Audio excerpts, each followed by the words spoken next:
Hello, guys, and welcome to the third episode of the Los Blancos podcast. Today, we'll be discussing Zinedine Zidane. We'll also be discussing Mbappe and the final game of the season versus Villarreal. We'll get to you after this short interval. So, we will begin with Kylian Mbappe. Now, obviously, big factor in this was obviously Zizou, but after the news that Zizou had been leaving, and also other news rumours, there have been new perspectives popping up in terms of Mbappe might want to come here, even if Zizou leaves, which would be fantastic. I mean, ultimately, I think at this point we need Mbappe more than Haaland because of the fact we've got Benzema, and playing Haaland on the wing is actually it's just a crime. It's a war crime, and playing Mbappe on the wing is not. So I think Mbappe, if we bring him in, it's destined, isn't it? It's almost destined. People thought, Zinedine Zidane's gonna leave, and it's not gonna happen. Zinedine Zidane's gonna leave, and Mbappe's gonna go. He's gonna stay at PSG, sign the contract. But now new rumours have popped up on Marca, the Real Madrid newspaper, that Mbappe wants to join irregardless of Zidane's future at Real Madrid, which is just what we needed to hear. Obviously, some other rumours have popped up with Allegri saying that he wanted to get rid of Benzema, he wanted to get rid of Modric, and he wanted to get rid of Vinicius, and he wanted to bring in 3 Serie A players in Dybala, Milinkovic-Savic, and Kessie from Milan. So, it's difficult, and he said he didn't want to sign Mbappe, but at this point I just don't think we've got to prioritise Mbappe over Allegri. I mean, that should be a no-brainer, really, but it's not. I don't know why, but it's not. I mean, it's ridiculous, but Mbappe has to come in the summer. There's not going to be any of this, will he sign the contract? No, we've got to get the deal done straight away. No faffing about with, is he going to sign? Is he going to sign the new contract, or is he going to leave for Real Madrid? No. We get this done as soon as possible. I don't like these rumours that constantly drag on through the summer and eventually it just doesn't happen. Like Gareth Bale. Like, who else? Pogba constantly. So I don't like these rumours.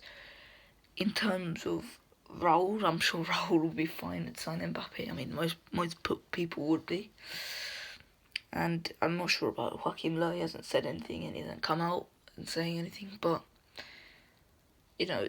that's all fine.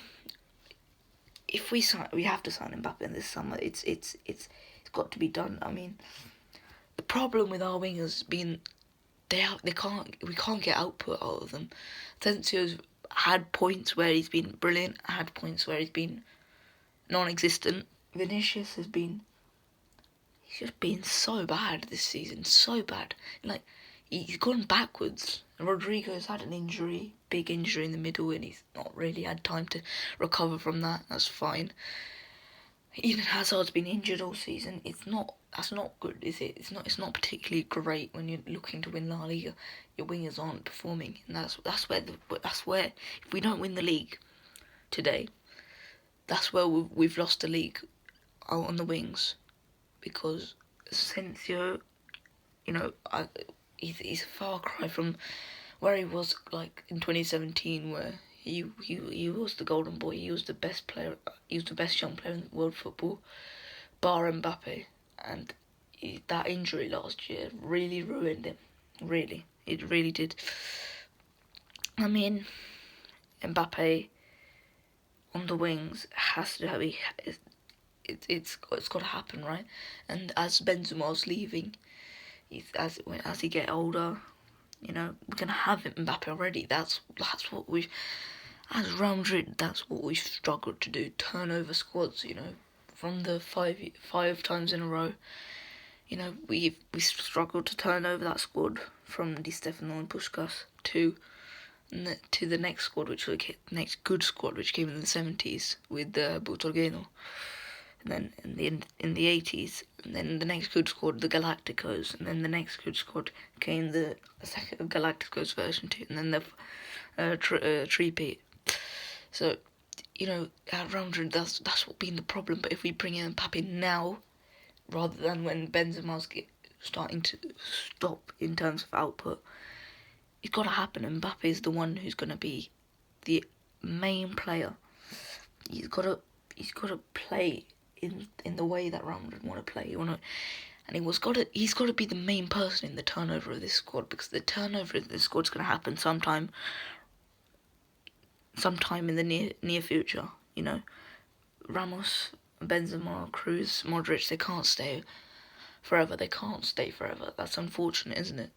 But if we get Mbappe, it's just going to ease it. It's going to ease the turnover, which it's all about that. It's all about easing the turnover rather than stopping it. So we'll be moving on to the next part of the podcast, where we'll be talking about Zinedine Zidane.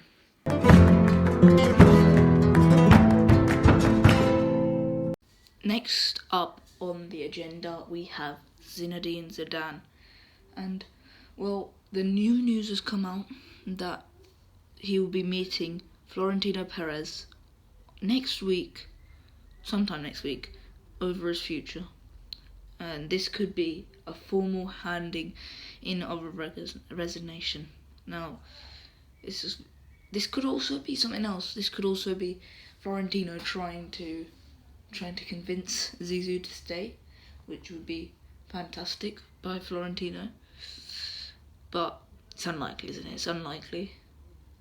It's probably the official handing in of his resignation, which is not coming in at perfect time for 100, and then in a time where we need points, we need to win the league, we need to. It's a transitional period, and Zizou I personally think Zizou's the only man right to do that. But then again, we're gonna have to see who else comes in. In terms of Zizou, what's next for him? I personally don't see much left for him. I mean, there's two jobs I can see for Zizou. If he leaves eventually, then so the France job, which I just see is perfect for him, or the Juve job, which again Juve are always very interested in him for some reason. This summer they're gonna get their chance. They sack Pirlo. I mean, Pirlo deserves it. But this podcast isn't about Real Madrid, so this podcast is about Real Madrid. This podcast is not about Juventus. So, with Raul, what is he? Is he the right man for a transitional period now? If we think about it, Raul has taken a average B team to promotion, or close to promotion anyway, after last week's Ibiza loss, which was, by the way, it's very ridiculous how Ibiza are in a different section, in a different group, and they got ahead just because they finished higher in their group. But we weren't in the same group. That's just a bit of a terrible rule, isn't it? Because you're gonna get groups that are harder and easier, and we definitely got a harder group with Atletico Madrid and some other teams, right? So anyway, Raul, I reckon, could turn over the team using youngsters, but this is probably one of the toughest periods, and that's where Raul could go wrong potentially for Real Madrid. Having Raul could definitely backfire, but it could also provide some good alternatives.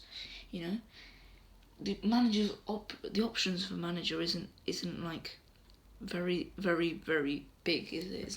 There's not much choice in terms of managers from Real Madrid's point of view, and Raul's probably going to provide an extra option that only Real Madrid have, and Eintracht Frankfurt. With Allegri, he has shown that he could turn over a squad, didn't he? Juventus, 8 years, how many ever years ago, he's shown that Juve side under Conte, and he's switched that over and he's changed into brilliant defensive side. But we don't actually know whether he's an actual defensive coach, which is something I've been looking at over the last week. He's not exactly, he's not exactly Jose Mourinho in terms of you know what you're going to get.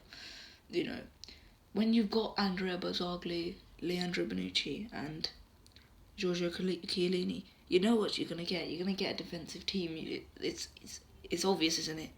It's the obvious choice. Playing defensive football is probably the only option at that point. But with this Real Madrid team, you don't have that option. You don't have the option of going full out defensive pragmatic football. You've got to play one way, and that's through the midfield. But he wants to get rid of Modric, and he wants to bring in Frank Kessie, who's more of a workman-like midfielder. So it could provide some good options. Joachim Löw, he could provide some good German contacts, which, apart from anything else, that's the only reason I think Joachim Löw would be brought in for the Germans. Bringing in a few Germans would be nice. Bringing in like Gnabry maybe. He could be influenced, But ultimately, I don't see too much in Joachim Löw. I don't see much else. I don't understand his style of football. He's not really a stylist. He's not exactly a man who revolves himself around a certain style of play. But that could change at Real Madrid, and if he's given a chance, I'm not gonna go start riots about this. I'm gonna give him a chance. I'll give him a chance, like I did with Julian Lopetegui and Santi Solari. I will give him a chance, So, next we are previewing the final day of the season in La Liga. We'll see you then.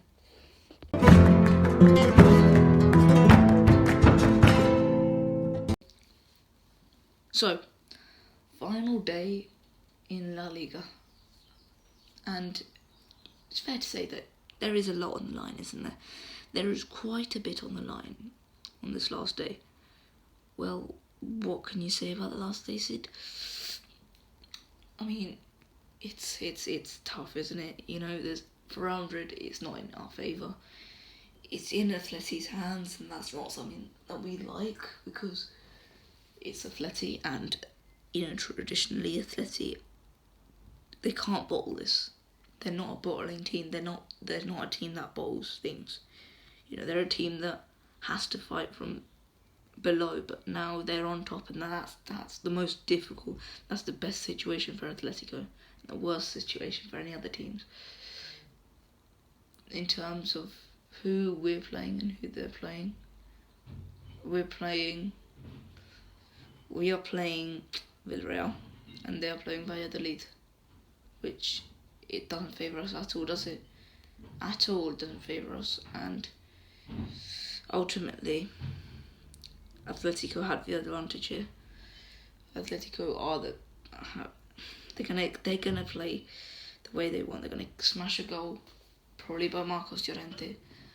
I'm not feeling optimistic for this last day. It's not in our hands. If we win, it doesn't matter. Atletico need to win. If Atletico win, they win the league. If we drop points, Atletico win the league. More situations when Atleti wins the league, then we win the league. We've got to. The only way we can win the league is if Atleti drop the points. Drop the points that we need to.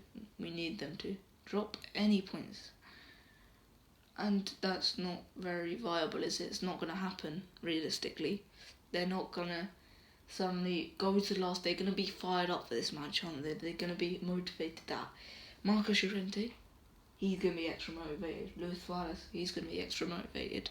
Every single one of those Atletico Madrid players are going to be motivated to win the league. And ultimately, this isn't Atleti. This is us and Barcelona's fault. their best two players this season, they've come from Real Madrid and Barcelona. We sold Marcos Llorente to Atletico Madrid, and Barcelona sold Luis Suarez to Atletico Madrid. So it's our doing that Atletico are in this position right now. But anyway, we've got to win this match, and this could be the final match for some players, some legends of the club. Rafa Varane could be the last game he ever plays for us. Sergio Ramos, it could be the last game he plays for us. Marcelo, again, another legend. It could be the last game he plays for us. And Isco could be the last game he plays for us. 4 players who have been around for ages. And today could be their last day. Could be the last time they pull on the famous white jersey. So, in terms of the Villarreal game, let's have a look who we should be playing. So, in goal, Courtois, again, no deliberation. There was a joke on Twitter going around that I really got scared about, because we said that, because as soon as I saw it, I was like, oh, not another injury, because it said Courtois was going to be loaned out to Valladolid for the final day, and then I realised it was a joke as soon as it said Valladolid. And Lunin was going to play the last game. Obviously, it's going to be Courtois, and there's no deliberation there. Right back, all 4 defenders are back. Ramos, Varane, Nacho, and Militao are all there. Now I'm thinking, it's Odriozola right back. Yeah, I know what you're saying. Odriozola, why don't you just play Militao? Listen, over these last few weeks, Odriozola's really proven his worth as a rounded player. And I believe that we should give him another year to prove himself. But let's move on to the centre-backs. And the 2 centre-backs I'm going to pick are Varane and Militao. Yep, I've done it. I've gone for it. No Sergio Ramos. He's not going to play left back, don't worry. No Sergio Ramos. I just don't. It's a tough one again, isn't it? Because ultimately, Sergio Ramos is one of our best players ever. And for him to be the last game he's going to play for Real Madrid would be that shocker against Chelsea. That's so sad to me, but I've got that feeling that he's just being rushed in for the final game just if we need him. I don't feel like we need him. I think Militao doesn't deserve to be dropped. Varane's been solid, and I think left back is Nacho, not Miguel Gutierrez or Marcelo. So that's 2 legends not playing in their potential last game ever. So I mean, it's not looking good, is it? I mean, this left back position, it's key because Gerard Moreno's going to be playing there, and I do not want a man called Marcelo playing against one of the best wingers this season in La Liga, one of the most goal scorers. If we give him a chance, he's going to put them away, and I don't want that. I want a guy who can actually defend. That's Nacho. In terms of Miguel, I don't think he's ready. I don't want him, two very good performances, I must say. But he's not ready to play against that type of opposition. Definitely not ready to play against Gerard Moreno, who's been one of the players of the season in La Liga, could be nominated for the player of the season in La Liga. So I think it has to be Nacho, who knows how to defend against these players. CDM, Casemiro, 1 yellow card away. He got away with that against Bilbao, and that's good because we need him today, which is a key game because Cruz is not here. Cruz is out with COVID, so left centre mid will be Modric, and right centre mid. Is it going to be Blanc? No, it's not. It's going to be Fede Valverde. Fede is going to be playing this final game. It's perfect for him, isn't it? It's perfect.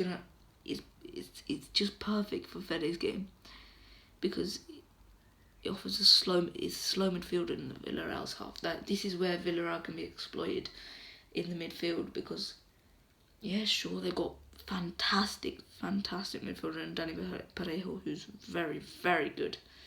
he's a bit old and he's very, very slow. So if we get Fede to outrun that midfield, I think it might be night for Danny Parejo, who's the main outlier into the attack for Paco Alcacer and Gerard Moreno. We also need to pay close attention to Samuel Chukwueze, who's been on form. He scored against Barcelona a couple of weeks ago. So yeah, we need to be careful about him. And now the three attackers I'm going to go for. Benzema, no deliberation there. Mariano Diaz is not playing today. He did score last time we played Villarreal. That was a couple of months back, and he hasn't scored since. So, not particularly great. And then the two wingers. We got a few choices. Hazard's obviously out with another injury. So we got three options. We have Marco Asensio. We have Vinicius Jr. and Rodrigo Silva de Goes. I'm going to go for Asensio and Rodrigo. Rodrigo is going to be playing this match. It's perfect for him, and he's going to... It's not a game where it's going to be used for the pace, so that's why I'm not going to play Vinicius. He's used for pace and getting behind defences, but he's not going to get that opportunity against Villarreal. You know, Unai Emery is smart enough not to play a high block with Raul Albiol and Pau Torres. Not the quickest defenders, are they? So we're going to be playing Asensio, who's better at unlocking defences. Same with Rodrigo, who knows how to finish, unlike the other Brazilian. So that is the end of the podcast. Hope you guys enjoyed. Please subscribe and like the video and share it with your mates, and I'll see you guys later. Bye.